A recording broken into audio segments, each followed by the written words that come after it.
News today में स्वागत है आप सभी का और मैं हूं आपके साथ शगुफ्ता। अमेरिकी एजेंसियों ने यह दावा किया था कि आज यानी 16 फरवरी से महायुद्ध की शुरुआत होगी। एजेंसियों का दावा यह भी था कि रूस यूक्रेन पर आज ही के दिन हमला करेगा। खुद यूक्रेन के राष्ट्रपति भी इसी तरह का दावा पेश कर रहे थे, लेकिन रूस ने यूक्रेन पर हमला करने की जगह तनाव कम करने का विकल्प चुना, यानी प्रेशर को कम करने का विकल्प चुना और उसने इसके लिए कुछ सैन्य टुकड़ियों की सैन्य बेस में वापसी का ऐलान कर दिया है। यहां तक कि फौजों की वापसी के वीडियो भी रूसी सेना की तरफ से जारी किए जा रहे हैं।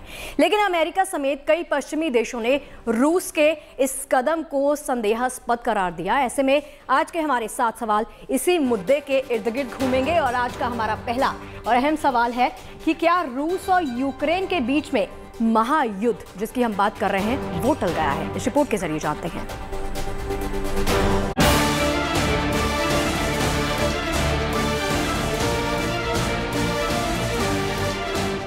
रूस यूक्रेन तनाव के बीच आज की तारीख महत्वपूर्ण है। दरअसल कुछ अमेरिकी एजेंसियों ने ये दावा किया था कि 16 फरवरी को रूस यूक्रेन पर हमला कर देगा, लेकिन अमेरिकी एजेंसियों के दावे की हवा उस समय निकल गई जब रूस ने यूक्रेन पर हमला करने की बजाय अपनी सैन्य टुकड़ियों की वापसी शुरू कर दी। यूक्रेन के मुद्दे पर रूस और अमेरिका के बीच बढ़ते तनाव को देखते हुए रूस ने मंगलवार को एक सकारात्मक पहल की। रूस ने यूक्रेन को घेरे हुए फौज की कुछ टुकड़ियों को वापस बुलाने की घोषणा की है। रूस ने क्रीमिया में अपने सैन्य अभ्यास की समाप्ति की घोषणा कर दी है। इसके बाद सैनिकों की टुकड़ियों को लौटते हुए दिखाया गया है। रूस के रक्षा मंत्रालय ने इस संबंध में एक वीडियो भी जारी किया है। इसमें टैंकों और सैन्य वाहनों को क्रीमिया से बाहर निकलते हुए दिखाया गया है। रूस की तरफ से दावा किया जा रहा है कि सैनिकों की टुकड़ियां भी अपने स्थायी ठिकानों पर लौट आएंगे। अमेरिका का दावा है कि यूक्रेन को घेरने के लिए रूस ने जबरदस्त घेराबंदी की है और उसने करीब 1.5 लाख फौजियों और अत्याधुनिक हथियारों के साथ यूक्रेन को 3 तरफ से घेर रखा है।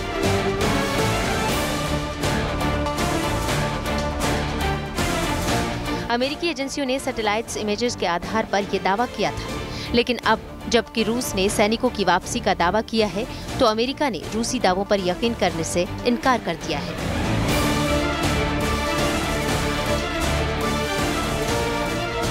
अमेरिकी राष्ट्रपति जो बाइडेन ने कहा है कि सैनिकों की वापसी के रूसी दावों का सत्यापन होना अभी बाकी है। The Russian Defense Minister reported today that some military units are leaving their positions near Ukraine. That would be good, but we have not yet verified that. We have not yet verified the Russian military units are returning to their home bases. Indeed, our analysts indicate that they remain very much in a threatening position.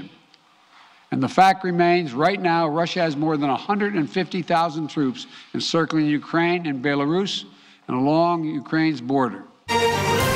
इधर युद्ध की आशंका के मद्देनजर Ukraine में तनाव जरूर था, लेकिन वहां के लोग युद्ध टल जाने के प्रति आश्वस्त दिखाई दिए। वहां पर मॉल और दुकानें सामान्य दिनों की तरह खुले रहे और जनजीवन आम दिनों की तरह चलता रहा। This is called Cruciatic Street, main commercial street full of tourists on normal days, and so is it today. A lot of people around, people are moving around normally like they would on any other day. As you can read on this wall, it's written, all you need is love. So I believe here nobody is even thinking about war and things are normal. अमेरिकी एजेंसियों ने Ukraine पर हमले की तारीख 16 फरवरी मुकर्रर कर दी थी।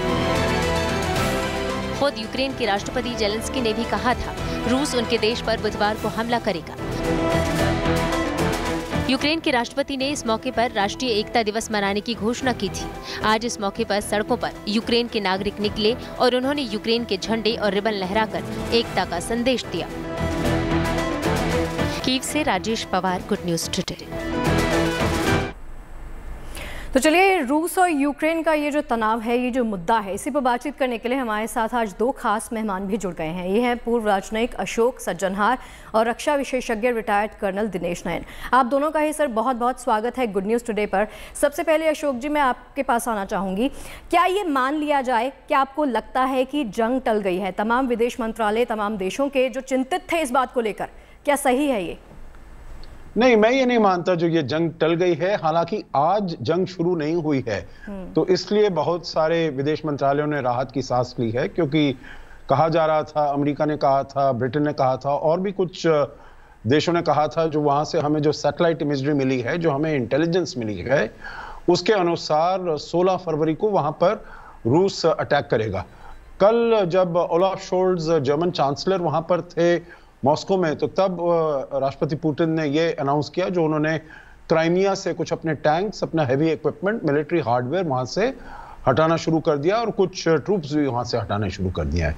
जैसे आपने अभी अपने रिपोर्ट में दिखाया, शायद कुछ वहां से कमी आई होगी, परंतु फिर भी करीब जो 1 लाख सैनिक हैं जो कि रूस में है, पूर्वी सीमा पर यूक्रेन की, और जो नॉर्दर्न बाउंड्री है बेलारूस में, वहां पर करीब 30,000 हैं। तो अभी तक ऐसा नहीं मालूम है जो ये सस्टेन्ड होगा या जस्ट छोटा सा है।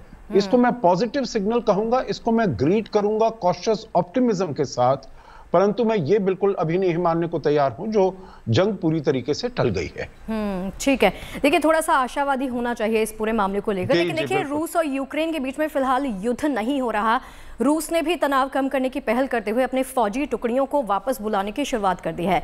ऐसे में आज का हमारा दूसरा सवाल इसी मुद्दे पर आधारित है कि जंग नहीं हुई, पर क्या जंग का खतरा भी, जिसके बारे में हम लगातार बातें कर रहे हैं, जिसके बारे में रिपोर्ट्स देख रहे हैं, वो टल गया है। दिनेश जी, आपके पास आना चाहूंगी, क्या वाकई जैसे रिपोर्ट्स देख रहे हैं, जैसा दिखाया जा रहा है, जैसा बताया जा रहा है, वैसी ही स्थिति है? क्या दुनिया पर से जंग का खतरा टल गया है? बिल्कुल नहीं। मेरा मानना है कि ये हाइब्रिड युद्ध, डायरेक्ट युद्ध कभी रशिया यूक्रेन के ऊपर नहीं करने वाला, और अमेरिका चाहता है बार बार ये वॉर मॉन्गरिंग करने, बार बार ये दिखावा करने का कि रूस अटैक कर रहा है, रूस अटैक कर रहा है। देखिए, हमें इसकी एक हिस्ट्री में जाना पड़ेगा। जब सोवियत यूनियन 15 देशों में बटा 1990 के अंदर, तो 2010 तक 1994 से लेकर 1990 से लेकर 94 तक के बीच में पहले जो राष्ट्रपति थे वो रूस के समर्थन से वहां पे राष्ट्रपति बने थे। और लेनिन का कहना था, बहुत पुरानी कहावत है, कि रूस के लिए यूक्रेन ऐसा है जैसे किसी शरीर के लिए एक सिर, और ये कभी रूस से अलग नहीं हो सकता। यहाँ पे पॉलिटिक्स में समझनी पड़ेगी। 3 तरह के ग्रुप है पॉलिटिक्स के। एक ऐसा जो कि वेस्टर्न्स को फॉलो करता है, एक पॉलिटिकल ग्रुप है पूरे यूक्रेन का जो लोग हैं जो अब रशिया को फॉलो करते हैं, और एक जब से 1990 से नया यूक्रेन कंट्री बना, तो उसमें राष्ट्रवाद की भावना के साथ कुछ नई पार्टियां छोटी मोटी नासी जैसी उभरनी शुरू। अब ऐसे के अंदर शुरुआत में जो गड़बड़ी हुई वो ये थी, अगर आपको याद हो 1994 के अंदर, 90 से 94 के बीच में, के जो राष्ट्रपति थे उन्होंने वेस्टर्न कंट्रीज के साथ में कुछ करारनामा करने की कोशिश की। रूस खफा हो गया, और क्योंकि क्रीमिया और जो ईस्टर्न यूक्रेन है, खासकर डोनबास का इलाका, ये पूरा का पूरा ऐसा इलाका है जिसके लोग रूस को समर्थन करते। नॉर्थ की तरफ अगर आप देखो, नॉर्थ का जो इलाका है वो एकदम यूक्रेन की भाषा बोलता है और यूक्रेन की भाषा बोलने वाले लोग हैं, लेकिन साउथ में जो क्रीमिया से ऊपर का इलाका है, जी सर, आप बने रहिए। जी सर, लौटती हूँ मैं आपके पास। देखिए, अब यूक्रेन पर हथियारों से रूसी हमले का खतरा तो फिलहाल टल गया है, लेकिन इसके बावजूद यूक्रेन में कल अफरा तफरी का माहौल देखा गया। यूक्रेन की कई महत्वपूर्ण वेबसाइट्स एक बड़े हमले का शिकार हो गई। यूक्रेन के रक्षा मंत्रालय के साथ देश के 2 प्रमुख बैंक्स की वेबसाइट्स पर साइबर अटैक किया गया। ऐसे में आज का हमारा तीसरा और अहम सवाल है कि क्या रूस ने बिना बम बरसाए यूक्रेन पर हमला किया? इस रिपोर्ट के जरिए जानते हैं।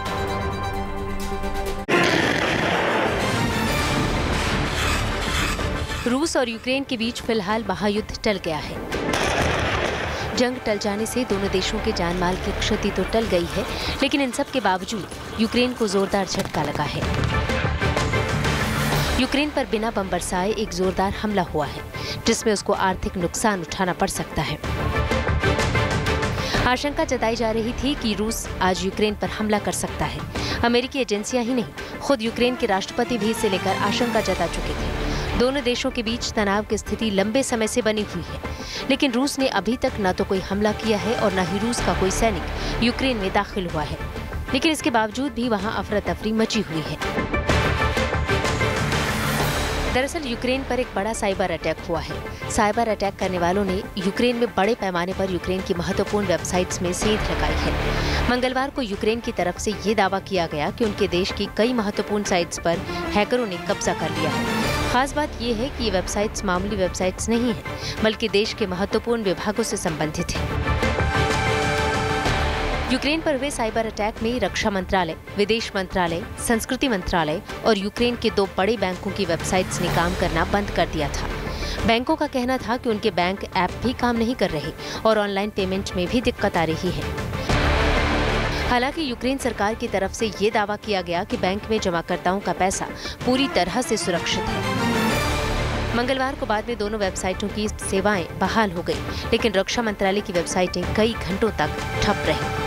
यूक्रेन ने आरोप लगाया है कि साइबर अटैक के पीछे रूस का हाथ हो सकता है। हालांकि यूक्रेन सरकार की तरफ से इस आरोप के संबंध में कोई सबूत नहीं दिया है। रूस की तरफ से इन आरोपों का खंडन किया गया है। यूक्रेन पर पहली बार यह अटैक नहीं हुआ है। इससे पहले भी यूक्रेन पर बड़ा साइबर हमला हो चुका है। 2017 में यूक्रेन पर नॉटपेटिया वायरस से हमला किया गया था, जिसमें पूरी दुनिया में करीब $10 बिलियन का नुकसान हुआ था। इस हमले का आरोप भी रूस पर लगा था। हालांकि रूस ने इस तरह के किसी भी साइबर हमले से इनकार किया था। वो तो मैंने सुना नहीं है कि रूस मानेगा इस तरह की बात को कि वहां से किसी तरह साइबर अटैक्स हो रहे हैं, और इसमें समय लगेगा अमेरिका को, यूक्रेन को और सब देशों को मालूम करने में कि साइबर अटैक्स कहाँ से हो रहे हैं। लेकिन एक ये चिंता जरूर बनी रहती है कि हाइब्रिड वॉरफेयर आजकल की एक रियलिटी है। देखिए, हम चीन के साथ में किसी वॉरफेयर में नहीं भी हैं, लेकिन बॉम्बे में हमारी पावर ट्रांसमिशन लाइन सब फेल हो गई थी और उसमें बार बार यही कहा गया है कि शायद जो है इसमें चीन का हाथ था। तो हो सकता है कि इसमें हाइब्रिड वॉरफेयर का भी इसमें शंका नहीं मिटाई जा सकती है। आजकल के आधुनिक वॉरफेयर में केवल हथियारों के दम पर ही किसी देश को नुकसान नहीं पहुंचाया जाता है, बल्कि इस तरह का साइबर अटैक से भी विरोधी देशों को घुटने टेकने पर मजबूर किया जा सकता है। Bureau report, good news today. अब देखिए, अमेरिकी एजेंसियों ने चीख कर पूरी दुनिया में इस बात का ऐलान किया था कि 16 फरवरी को रूस यूक्रेन के बीच में जंग की शुरुआत होगी। लेकिन 16 फरवरी की तारीख तो आ गई, ना तो यूक्रेन पर किसी तरह का हमला हुआ और ना ही रूसी फौजों ने किसी तरह की आक्रामकता दिखाई। ऐसे में आज का हमारा चौथा सवाल इसी पर आधारित है कि क्या 16 फरवरी को हमले की तारीख बताना क्या किसी तरह का सिर्फ और सिर्फ एक प्रोपेगेंडा माना जाए? अशोक सर, यही सवाल कि क्या हमले की तारीख मुकर्रर करना, उसी तर्ज पर यूक्रेन के राष्ट्रपति का ये भी दोहराना, क्या किसी तरह का प्रोपेगेंडा? देखिए, लगता तो ऐसे ही है शगुफ्ता जी, क्योंकि इनको कहा गया है जो ये हिस्टीरिया बिल्ड करने का प्रयास किया जा रहा है, पैनिक बिल्ड करने का प्रयास किया जा रहा है।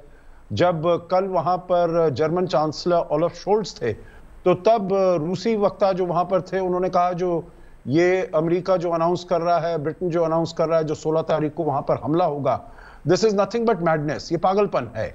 और उन्होंने कहा जो ऐसी कोई बात नहीं है। रूस तो हमेशा से कहता आया है, आपको याद होगा 23 दिसंबर को जब राष्ट्रपति पुतिन का end of the year press conference था, तब उन्होंने कहा था हमारा कोई इरादा नहीं है वहां पर हमला करने का। और अभी मोस्ट रिसेंटली जब British foreign secretary Liz Truss वहां गई थी, तब भी सर्गेई लावरोव जो वहां के विदेश मंत्री हैं रूस के, उन्होंने कहा था हम कोई हमला नहीं करने वाले हैं। परंतु एक चीज उन्होंने और कही थी, जो हमारे पास अगर हमारी मांग नहीं पूरी होती है, जो अगर यूक्रेन को नेटो का मेंबर से उसको बनाया जाता है, तो तब हमारे पास और भी तरीके हैं। और उन्होंने कहा था टेक्निकल मिलिट्री मींस है हमारे पास। तो इसीलिए ये जो साइबर अटैक्स हैं, इसको उसमें साइऑप्स में हाइब्रिड वॉरफेयर के नजरिए से भी यकीनन देखा जा सकता है। ठीक है, लेकिन जाहिर सी बात कि एक तरह का पैनिक तो क्रिएट करने की कोशिश की ही जा रही है। अब देखिए, दुनिया भर से बढ़ते दबाव की वजह से रूस ने यूक्रेन पर फिलहाल हमले का इरादा छोड़ दिया, लेकिन यूक्रेन को लेकर उसका इरादा नहीं बदला। रूसी संसद ने पूर्वी यूक्रेन में 2 रूसी समर्थित अलग अलग क्षेत्रों को स्वतंत्र क्षेत्र के रूप में मान्यता देने का मतदान किया। ऐसे में आज का हमारा 5वां सवाल है कि क्या रूस यूक्रेन पर कूटनीतिक दबाव बनाने की किसी तरह की कोई कोशिश कर रहा है? दिनेश सर, आपको क्या लगता है कि ये रूस की एक कूटनीतिक चाल हो सकती है? बहुत पहले से है। देखिए, हर एक राष्ट्रपति चाहता है कि उस यूक्रेन के अंदर फ्री एंड फेयर इलेक्शन कराना, लेकिन रूस की पहली मांग क्या है कि जो आपके पूर्वी क्षेत्र है, डोनबास का इलाका है, जहां पे लिविनिस्क और ये डोनेट्स्क करके जो दोस्त आप बता रहे हैं अलगाववादियों के जैसे भरा हुआ स्टेट्स है, यहाँ पे पहले आप इसको एक ऑटोनॉमी दो, यहाँ पे पहले आप इलेक्शन कराओ, बाकी बात बाद में करेंगे। दूसरी ओर देखिएगा नेटो कंट्रीज क्या कह रही हैं। नेटो कंट्रीज कहती है कि भाई पहले यूक्रेन शांत हो जाए, नॉर्मल हो जाए, तो हम इसको नाटो कंट्रीज में लेके आएंगे, वरना तो इसके लोग सब पूरे पोलैंड से लेके पूरे यूरोपियन देशों में घुस जाएंगे। तो वो ये करना नहीं चाहते। अमेरिका क्या कर रहा है? अमेरिका चाहता है कि उसकी इंपोर्टेंस बनी रहे, तो वो डराता रहता है यूक्रेन को, रूस अटैक करेगा, रूस अटैक करेगा, रूस अटैक करने वाला है। हाँ, रूस अटैक करेगा जब आखिरी बात पे बनाएगी, लेकिन रूस कभी भी नहीं चाहेगा कि यूक्रेन के अंदर शांति रहे।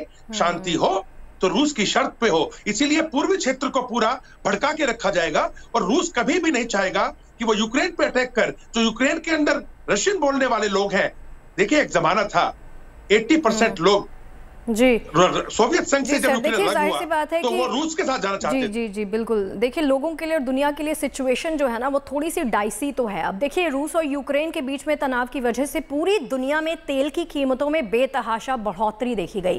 क्रूड ऑयल की कीमतें 7 साल के उच्चतम स्तर पर पहुंच गई। एक्सपर्ट्स जो हैं उनका ये मानना था कि तेल की कीमतें $100 के पार पहुंच सकती हैं, लेकिन अब रूस और यूक्रेन के बीच तनाव कम हो गया है। ऐसे में आज का हमारा छठा सवाल, रूस यूक्रेन तनाव कम होने से तेल की कीमतें भी क्या कम हो जाएंगी? रिपोर्ट के जरिए जानिए।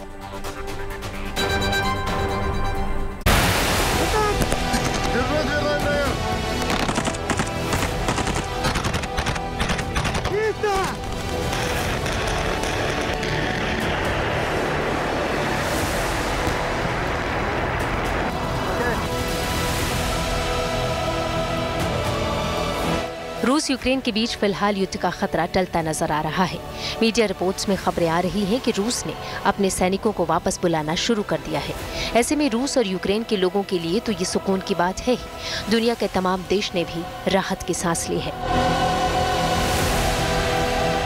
दरअसल इस विवाद की वजह से अंतर्राष्ट्रीय बाजार में पिछले कुछ दिनों में कच्चे तेल की कीमतों में बेतहाशा बढ़ोतरी हुई थी, लेकिन यूक्रेन से सटे रूसी जिलों के कुछ सैनिकों के वापस लौटने की खबरों से मंगलवार को कच्चे तेल की कीमतों में नरमी देखने को मिली। अंतर्राष्ट्रीय बाजार में कच्चे तेल की कीमतें घटकर $93.54 प्रति बैरल पर आ गई। हालांकि आज यानी बुधवार को कच्चे तेल की कीमत की बात करें तो कच्चे तेल की कीमत $94.64 प्रति बैरल है। 31 दिसंबर 2021 को अंतर्राष्ट्रीय बाजार में तेल की कीमतें $77 प्रति बैरल थीं। 31 जनवरी 2022 को ये कीमत बढ़कर $89 प्रति बैरल हो गई। 8 फरवरी को तेल की कीमतें करीब $91 प्रति बैरल हो गई। 14 फरवरी को तेल की कीमतें बढ़कर $94 प्रति बैरल से भी ज्यादा हो गई। वहीं 16 फरवरी को तेल की कीमतें $94.64 प्रति बैरल हो गई। रूस यूक्रेन विवाद की वजह से अंतर्राष्ट्रीय मार्केट में क्रूड ऑयल 7 साल में पहली बार $90 प्रति बैरल के पार पहुंच गया था। अंतर्राष्ट्रीय बाजार में तेल की कीमतों में उतार चढ़ाव का सीधा असर भारतीय अर्थव्यवस्था पर पड़ता है। ऐसा इसलिए है कि भारत अपनी जरूरत का अधिकतर तेल बाहर से आयात करता है और आंकड़ों के मुताबिक भारत के कुल आयात का लगभग 20 से 21% क्रूड ऑयल के आयात पर खर्च करता है। कई कारण है। ये जो रूस और यूक्रेन के बीच में जो तनाव जो पैदा हुआ है, इसकी वजह से एकदम से तेजी आई है। अभी 96 भी क्रॉस कर गया था, पर दूसरे भी कई कारण है, फंडामेंटल्स हैं और वो जो कुछ वो स्पेकुलेशन वगैरह हैं। ओवरऑल खपत में, दुनिया भर में खपत में बहुत तेजी से दोबारा प्री कोविड लेवल पे आ रहे हैं। अभी 100 मिलियन बैरल प्रतिदिन के लगभग पहुंच गई है खपत। तेल की कीमतों में फिलहाल उतार चढ़ाव का दौर जारी है, लेकिन उम्मीद की जानी चाहिए कि रूस और यूक्रेन के बीच जैसे जैसे तनाव कम होता जाएगा, अंतर्राष्ट्रीय बाजार में तेल की कीमतों में भी गिरावट आएगी। Bureau report, good news today. और चलिए रिपोर्ट्स लगातार आपको दिखा रहे हैं। इसी मुद्दे पर आधारित आज का हमारा आखिरी और 7वां सवाल मैं आपके सामने रखती हूँ। क्या यूक्रेन बहाना नाटो देश रूस का निशाना है? तो दोनों गेस्ट बने हुए मेरे साथ। अशोक जी, आपके पास आना चाहूंगी। सर, क्या लगता है आपको, यूक्रेन बहाना नाटो देश रूस का निशाना है? देखिए, एक तो कारण यकीनन ये है, इसको हम नहीं नकार सकते, जो रूस ने वहां पर 1 लाख पश्चिमी बॉर्डर पर और 30,000 बेलारूस में अपने सैनिकों को वहां पर स्थापित किया है। परंतु फिर भी क्योंकि नेटो में और ट्रांस अटलांटिक अलायंस में शिथिलता आ रही है, वीकनेस आ रही है, तो इसीलिए रूस का ये हवा दिखाकर वो वहां पर नेटो को और ट्रांस अटलांटिक अलायंस को अमेरिका और सुदृढ़ बनाना चाहता है। इसीलिए वो जो हिस्टीरिया है और पैनिक है जो 16 तारीख को वहां पर हमला होने वाला है, इसके ऊपर बहुत ज्यादा वो तूल दे रहा है, बहुत ज्यादा इसको एम्फसाइज कर रहा है। जबकि यूक्रेन के प्रेसिडेंट ने कहा है जो ऐसी कोई बात नहीं है, वहां पर हालात यूक्रेन में बिल्कुल सामान्य है। जी सर। जी दिनेश जी, आपकी प्रतिक्रिया? देखिए, मेरा मानना है कि अमेरिका, जैसे कि अभी राजनयिक बता रहे थे हमारे, कि अमेरिका चाह रहा है कि जैसे उसने मेनलैंड चाइना के साथ में ताइवान हो या हांगकांग हो, उसके अंदर अपनी टांग अड़ा रखी है, ऐसे ही मेनलैंड रशिया के साथ में ये यूक्रेन का एक मुद्दा बना के वो चले, जिसके बहाने नेटो को वो इतने नजदीक ले आए रशिया के बॉर्डर पे कि रशिया जो है उसकी रेंज में आ जाए। लेकिन रशिया बिल्कुल होने नहीं देगा, क्योंकि रशिया से देखो एक गैस डिप्लोमेसी बहुत बड़ी चीज, अभी आप बता रहे थे इस बारे में। पूरे यूरोप के अंदर जो है 70% गैस रशिया से जाती है। दिनेश सर और अशोक सर, थोड़ा सा वक्त का तकाजा है। शुक्रिया आप दोनों का, बहुत बहुत शुक्रिया इस पूरी डिटेल के लिए। और चलिए, हमारी इस खास पेशकश में फिलहाल के लिए इतना ही। आगे आपके लिए है और भी खबरें, बने रहिए।